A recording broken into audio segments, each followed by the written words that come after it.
म्हणजे अशी काही ऑफर आली तर विचार करू. एकत्रच आहे, एकत्रच राहील आणि मी एका वाक्यात याचं उत्तर जे सांगतो की आदरणीय पवार साहेब सांगतील ते धोरण आणि बांधतील ते धोरण. मुख्यमंत्र्यांचा एवढा गौरवपूर्ण उल्लेख केल्यामुळे थोडासा संशय बळा. नाही, मी माननीय मुख्यमंत्र्यांची ही प्रतिमा आहे की मी खोटं काय बोललो?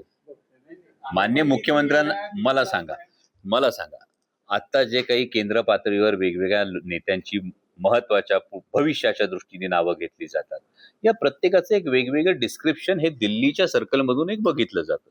यामध्ये ही चांगली गोष्ट आहे ना, मराठी माणसाचं नाव जर इन्फ्रामॅन म्हणून येत असेल तर. म्हणजे मराठी माणसाचं नाव इन्फ्रामॅन म्हणून येतं, जसं माननीय गडकरी साहेबांचं नाव एक वेगळ्या आदराने दिल्लीमध्ये घेतलं जातं, तसं देवेंद्रजींचं इन्फ्रामॅन म्हणून घेतलं जातं. तर मी त्या महाराष्ट्राचा एक लोकप्रतिनिधी म्हणून ही अपेक्षा राजकीय पक्ष ही गोष्ट बाजूला ठेवून व्यक्त करतो की पुणे नाशिक ओरिजिनल अलाइनमेंट वरून ती होऊ द्या ना.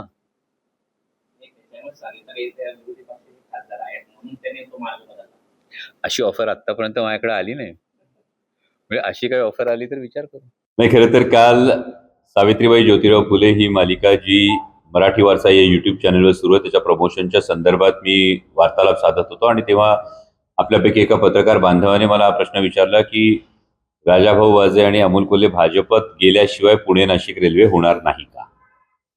त्यामुळे पुणे नाशिक रेल्वेच्या संदर्भात ही सातत्यानं मागणी आहे. संगमनेरची मागणी आहे, अकोल्याची मागणी आहे, जुन्नरकरांची मागणी आहे, मनसरची मागणी आहे, खेडची मागणी आहे की जी ओरिजिनल अलाइनमेंट होती यावर पुणे नाशिक रेल्वे व्हावी.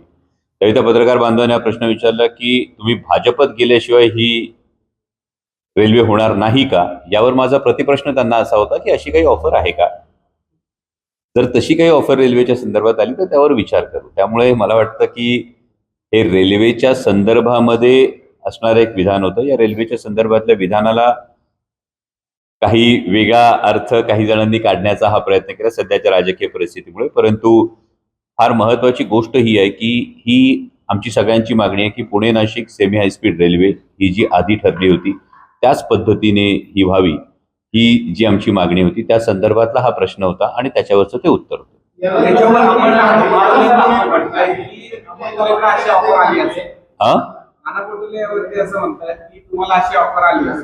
अजून नाना भाऊंचं माझं काय बोलणं झालेलं नाहीये, पण त्या पत्रकार बांधवांनी जो प्रश्न विचारला त्यालाच माझा प्रतिप्रश्न होता की अशी काय आहे का ऑफर?